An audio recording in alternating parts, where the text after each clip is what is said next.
Es hermoso estar en la presencia de Dios, hermanos. Dile a tu hermano que tienes a un lado: hoy Dios hará llover. Y es un gozo, hermanos, poder estar nuevamente aquí para compartir la palabra de Dios. Es un privilegio poder traer delante del pueblo de Dios la palabra que este día Dios ya tiene preparada para cada uno de nosotros. Amén.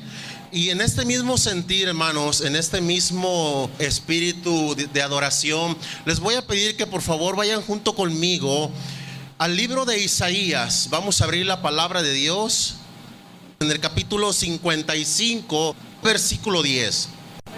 Amén, ¿lo tenemos ahí?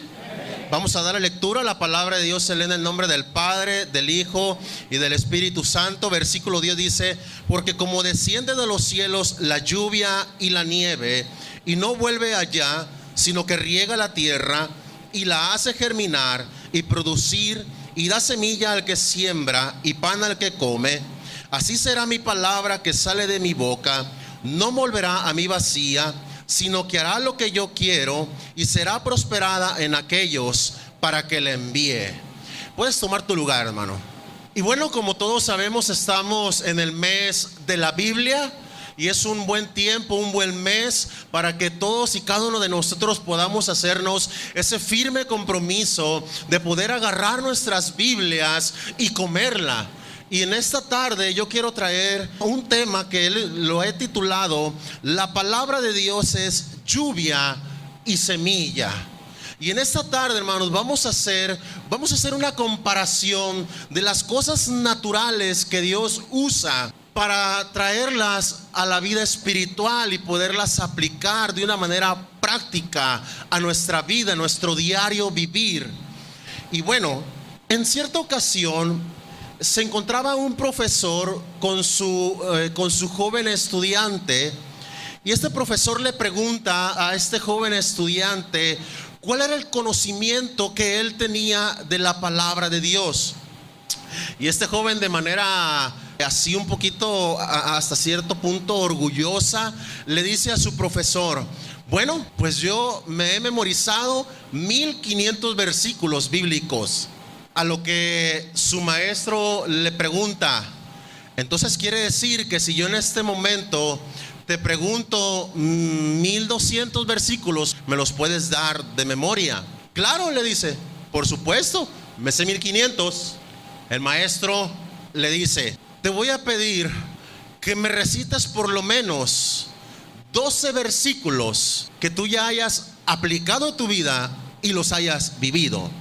Hermanos, el problema no es cuánto conocimiento tenemos de la palabra de Dios. El problema es cuánto de la palabra de Dios nosotros podemos aplicar a nuestra vida cotidiana, a nuestra vida diaria, a nuestro diario vivir. Hoy en día hay mucho conocimiento de la palabra, puede haber mucho conocimiento, pero el mayor de los problemas es precisamente la aplicación de los principios bíblicos a la vida del ser humano. Una cosa es conocer la palabra, tenerla en nuestra mente, memorizarla, y otra cosa muy distinta es aplicar la palabra de Dios. Esa es otra cosa, vivirla. Le voy a poner un ejemplo. Nosotros tenemos en este mes un reto de memorizarnos el Salmo 115. Y una cosa es que nosotros podamos hasta ahorita memorizar, lo vamos a poner de esta manera: ya conocemos el versículo 1. No a nosotros, oh Jehová, sino a tu nombre da la gloria. A lo mejor ya está aquí. Pero otra cosa, hermanos, es que ya lo apliquemos. Y de que en tu diario vivir, cuando viene una situación, cuando viene un problema, tú le des la gloria a Dios. No a nosotros, oh Jehová, sino a tu nombre voy a dar la gloria en mi dificultad, en mi necesidad, en mi angustia, en mi tribulación. Ahí ya cambian las cosas. Porque ya la palabra no estuvo solamente aquí en la mente, sino que ya bajó al corazón y ya tiene una práctica. Y eso es lo que le da fuerza al cristiano, hermanos. Y yo quiero tocar uno de los primeros puntos. Y quiero hablar de la palabra de Dios como lluvia. Dios, hermanos, usa cosas naturales para mostrarnos principios espirituales. Y Dios, con su pueblo Israel, quería hacer precisamente esto. Quería mostrarle a su pueblo a través de cosas naturales, como lo era la lluvia, y que para Israel era algo muy importante y cotidiano el ver llover. Y Dios le habla a su pueblo a través del profeta Isaías y le da este pasaje que nosotros acabamos de leer. Y quiero que vayan nuevamente conmigo allá al versículo 10, porque quiero que nos quedemos con una palabra que al final vamos a retomar.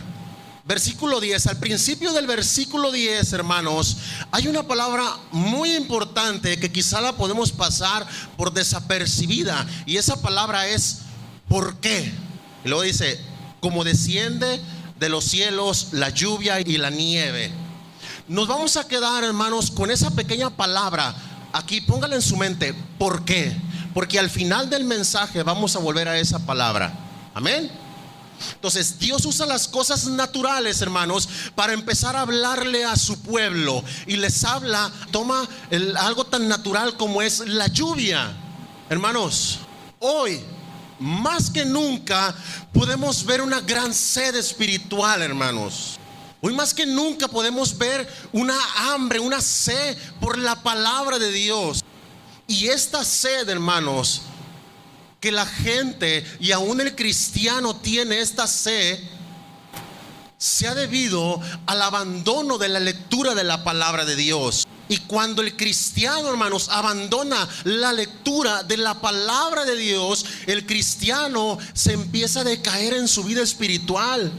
Mire, hermano, yo llegué a tener pastores que me inculcaban a leer la palabra de Dios de una manera tremenda. Y si nosotros seguíamos esa enseñanza que él nos daba, llegábamos a leer por semana aproximadamente casi 80 capítulos. Y eso a mí me provocó un hábito en mi forma de leer, en mi lectura. Y esos hábitos, hermanos, cuando tú los formas en tu vida, nadie te los quita. No hay nadie que tenga que estar atrás de ti. Ándale, lee la Biblia. Y mira, ándale, tú solito te levantas y lo primero que haces es ir a la palabra de Dios. La palabra de Dios, hermanos, debe de ser la norma de conducta del cristiano, del hijo de Dios. La palabra de Dios, hermanos, es lo que debe de regir tu vida y la mía. La palabra de Dios, hermanos, debe de ser nuestro libro de cabecera. Tenemos que levantarnos con la palabra de Dios, tenemos que caminar el día con la palabra de Dios y tenemos que terminar el día con la palabra de Dios. Y el profeta, a través de este versículo, hermanos, da ciertas características de la palabra de Dios. Siempre que usted en la Biblia, hermanos, encuentre algo relacionado con la lluvia, relaciónenlo con la palabra de Dios, porque tiene mucho que ver la lluvia en la Biblia con la palabra de Dios. Tiene muchísimo que ver, hermanos. El versículo que nosotros acabamos de leer nos muestra por lo menos 5 cosas básicas que la lluvia tiene, o 5 propósitos definidos de la lluvia. Quiero que vaya nuevamente al versículo 10. Dice, porque como desciende de los cielos la lluvia y la nieve, y no vuelve allá, sino que riega la tierra. Ahí está el primero, regar la tierra. ¿Qué hace la lluvia? Riega la tierra. Y luego dice, la hace germinar. Ahí está el segundo. ¿Qué hace la lluvia? Hace germinar la tierra. Y luego dice, y producir. Otro propósito, producir. Y luego dice, da semilla al que siembra. Otro propósito. Y el último es pan al que come. 5 principios, 5 propósitos de la lluvia: regar la tierra, hacerla germinar, producir, dar semilla al que siembra y pan al que come. 5 propósitos muy sencillos, hermanos. Y cuando hablamos de que la lluvia riega la tierra, esto nos da a entender, hermanos, que la lluvia sacia la tierra. ¿Alguna vez usted se ha encontrado o ha visto la tierra cuando está muy seca? ¿Cómo se pone? Se parte. y se asoma uno y puede ver así un poquito profundo, como quebradiza, ocasiones hasta se le hace como una tecata arriba, así a la tierra. Yo veo esa tierra y como yo veo como que si la tierra clamara por una gota de agua, es decir, una gota de agua. Dice que riega la tierra, la sacia, la embriaga, y luego dice que riega la tierra. Y cuando hablamos de tierra, hermanos, estamos hablando del mundo. La Biblia, cuando habla de tierra, nos habla del mundo, de un territorio, de una nación o de un país. Hermanos, ¿cuánta necesidad tiene? Lo vamos a poner a nivel del estado de Colima. ¿Cuánta necesidad, hermanos, tiene nuestro estado de Colima de ser regada, de ser embriagada, de ser saciada? Vea, y allá afuera, hermanos, hay una tierra tan seca que clama y no saben dónde encontrar. Y el cristiano tiene la respuesta. El cristiano tiene el agua en sus manos para vertirla sobre esa tierra, hermanos. Yo veo a la gente afuera, al alcohólico, al drogadicto, en una gran sed espiritual, como si estuvieran abriendo su boca, esperando que alguien sacie su necesidad. Y nosotros, hermanos, tenemos el agua, la botella, la palabra de Dios en nuestras manos para ir y vertirla sobre ellos. La responsabilidad, hermanos, es de nosotros como iglesia. Y dice que le hace germinar. Cuando hablamos de germinar, habla de dar a luz, de procrear. Y habla de producir, florecer, de dar frutos, hermanos. Algunos ya tienen la semilla sembrada. Muchos de nosotros ya está ahí la semilla sembrada, hermanos. Lo único que falta es que la dejemos germinar, es que le empecemos a regar, le empecemos a dar los nutrientes para que esa semilla que una vez ya fue sembrada en nosotros comience a salir y comience a dar frutos. Y comience a dar los frutos del Espíritu Santo: amor, gozo, paz, bondad. Ahí está la semilla. Déjela germinar, hermanos. Dele agua. Lea la palabra para que esa semilla empiece a salir y empiece a brotar y empiece a dar ese fruto que Dios está esperando de cada uno, hermano, de nosotros. Dice que da semilla, da fruto. Y esto habla de un tiempo de siembra. Yo creo firmemente, hermanos, que estamos en un tiempo de siembra.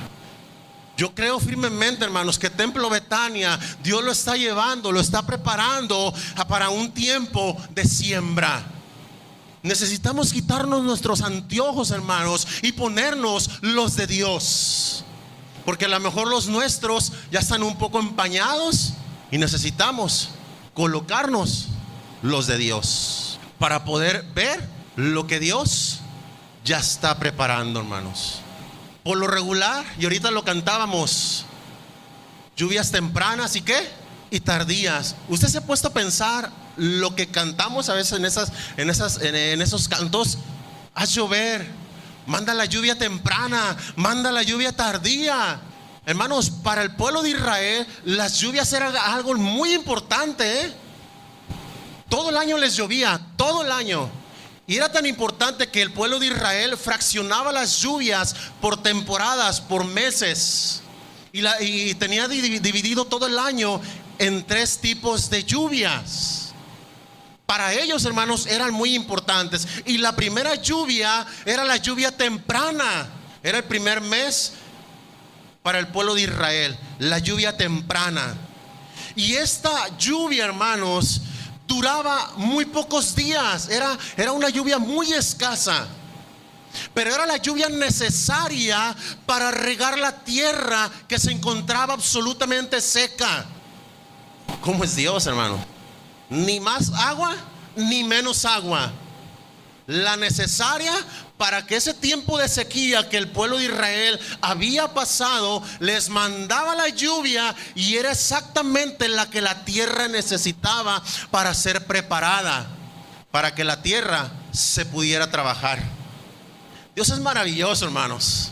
Dios es sorprendente. A mí me sorprende la manera de trabajar de Dios. Y estas lluvias, hermanos, tempranas, el pueblo de Israel la consideraba como el acto más amoroso de parte de Dios.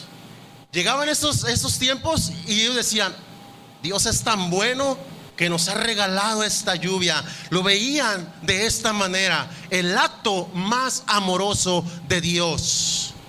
Pero recuérdelo, antes de estas pequeñas lluvias tenían que pasar por un momento de sequedad, por un momento de necesidad, por un tiempo de sed. La tierra se empezaba a secar, la tierra se empezaba a hacer quebradiza, la tierra empezaba a clamar. Y esto es exactamente, hermanos, lo que Dios quería hacer con su pueblo. Porque el pueblo de Israel, hermanos, había abandonado la palabra de Dios, se había tornado a los ídolos, habían dejado de obedecer a los profetas, los mataban. Y Dios quería hablarle a su pueblo a través de esa representación, de esa lluvia. El corazón del pueblo se había endurecido, hermanos. El corazón del pueblo se había hecho duro, se había ido tras los dioses ajenos, había preferido la idolatría. El oído del pueblo se había cerrado para no escuchar a sus profetas, para rechazar el mensaje de Dios. Y su corazón se había hecho duro, hermanos. El corazón del pueblo de Dios, Israel, el pueblo amado de Dios, se había endurecido en su corazón. Y Dios tenía que sacudir a su pueblo y tenía que hablarles y decirles: ustedes necesitan la lluvia temprana. Necesitan que les empiece a caer esa poca lluvia, que les prepare su corazón para lo que yo tengo para ustedes.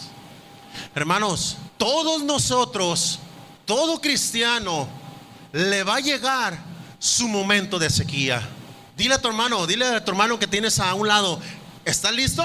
Díselo, pregúntale a tu hermano: ¿está listo para la sequía? Hermanos, nos va a llegar. Si somos hijos de Dios, fieles, verdaderos, va a llegar ese momento de sequía. Mire, hermanos, si yo le contara las infinidades de veces que he estado en esos momentos de sequía, donde agarro la Biblia y la leo y no hay nada, donde oro y no hay respuesta, donde me hinco y clamo y parece que el cielo es de bronce. Sequía nos va a llegar, hermanos. Y a lo mejor decir: ay, hermanos, ¿cómo pues? Sí, Dios al que ama disciplina. Y de una u otra manera, hermanos, las sequías son el momento de Dios para preparar el corazón de su pueblo, o preparar el corazón del inconverso para lo que quiere más adelante. Hermanos, yo mismo viví en una dureza de corazón. Las drogas me endurecieron, el alcohol me hizo un corazón duro, los abusos sexuales me endurecieron, la pornografía me endureció en un tiempo y me hizo un corazón duro, donde no penetraba absolutamente nada, donde yo decía: aquí no entra nada, aquí no entra ni Dios. Era mi corazón tan duro, hermanos. El otra vez recordaba una escena, algo de mi propia vida, y yo le preguntaba a mi esposa, que no recordaba muy bien los detalles. Mi corazón era tan duro, hermanos, que en una ocasión mi hijo, el más grande, se enfermó. Yo asistía a grupos de AA, de Alcohólicos Anónimos, donde iba a experiencias espirituales. Y mi corazón era tan duro, hermanos, que mi hijo, el más grande, llegó a enfermar. Y como trapo, el pobre niño, mi pobre hijo. Mi esposa angustiada, agarré al niño. El niño aguado, no tiene nada.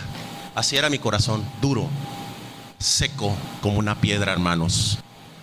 Pero yo quiero decirles algo, hermanos, que estos corazones, por más duro que pueda ser, si tú lo llevas delante de una cruz, si tú lo llevas, hermanos, delante de la cruz, ese corazón, Dios lo empieza a moldear, Dios lo empieza a tomar.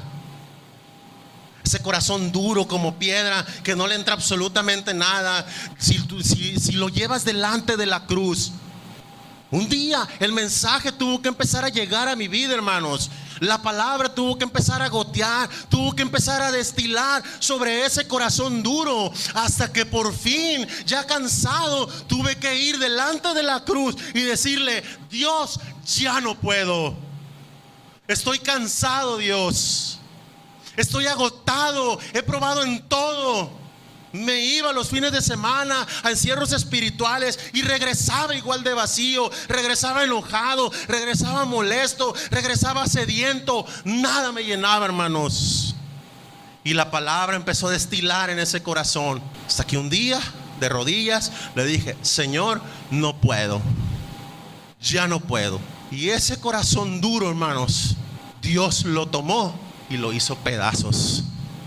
Y Dios, hermanos, tiene toda la capacidad, tiene todo el poder de ese corazón duro, tomarlo y hacerlo un corazón nuevo, hermanos.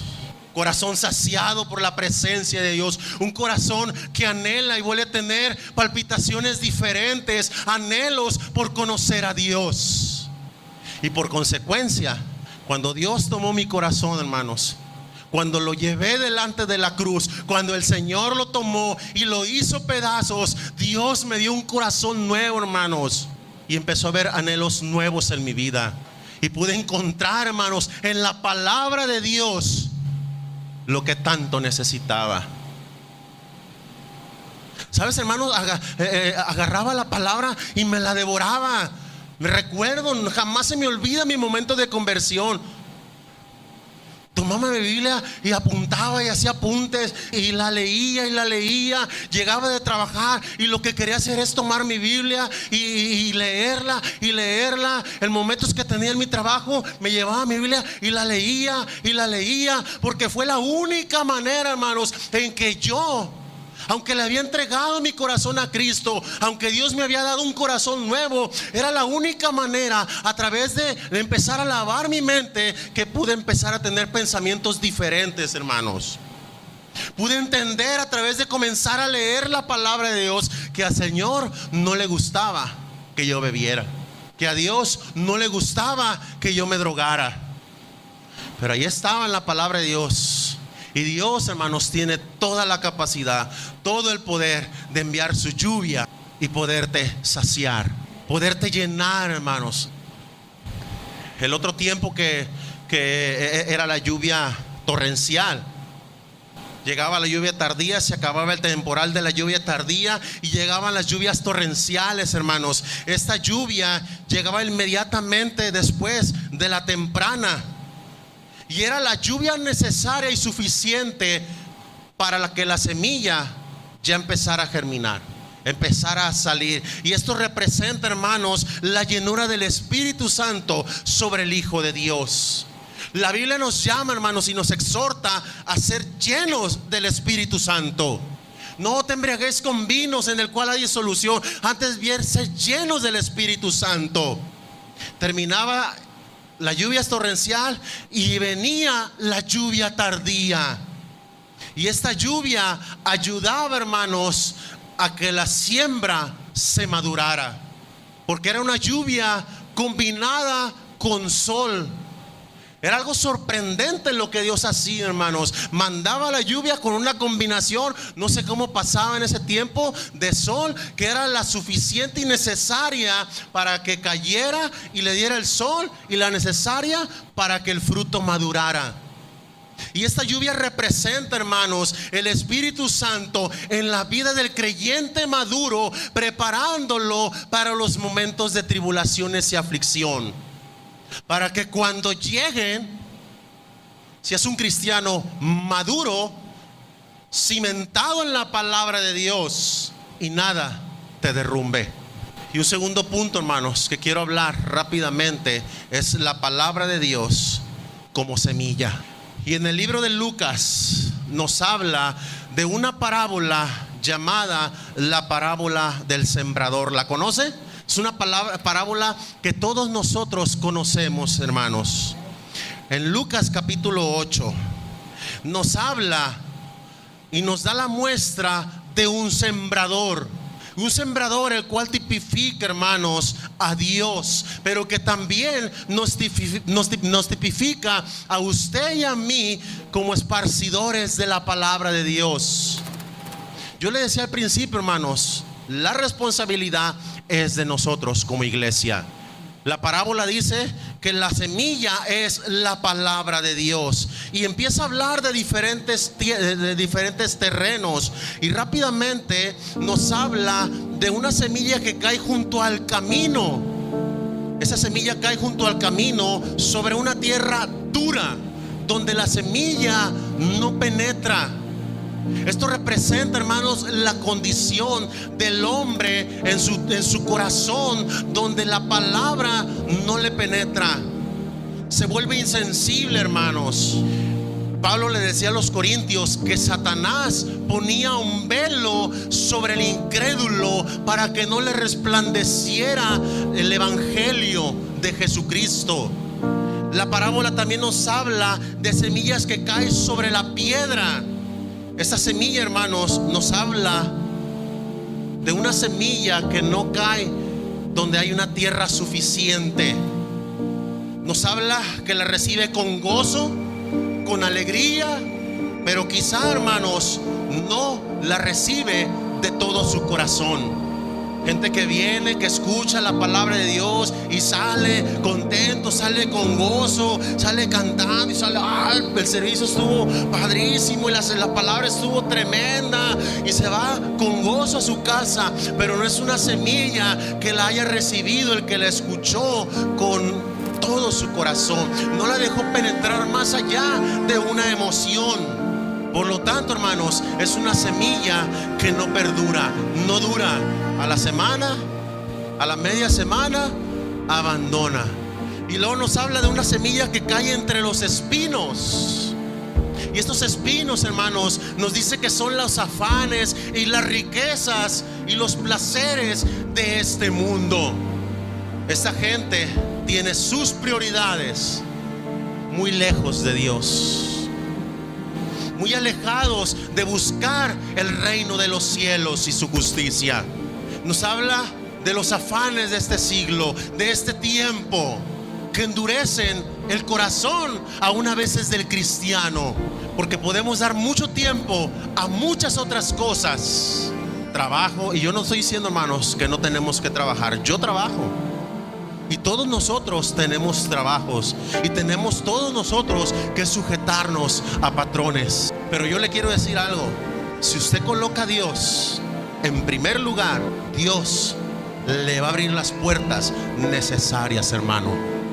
Yo en los momentos más difíciles de mi trabajo, hermano, donde a todo el personal se le paga su tiempo extra, yo he tenido que ir con mis patrones y decirles: ¿sabes qué? Yo no quiero el dinero, quédate con tu dinero. No me interesa tu dinero, no me interesa el dinero, pero sí me interesa nada más que me puedas facilitar irme temprano tal día. Te lo repongo, no importa, pero quédate con tu dinero. Y en esos momentos Dios me ha bendecido, porque soy el que mejor horarios tengo en los momentos esos, y el que termino recibiendo las mismas compensaciones. Y luego los compañeros, ¿qué? Prioridades.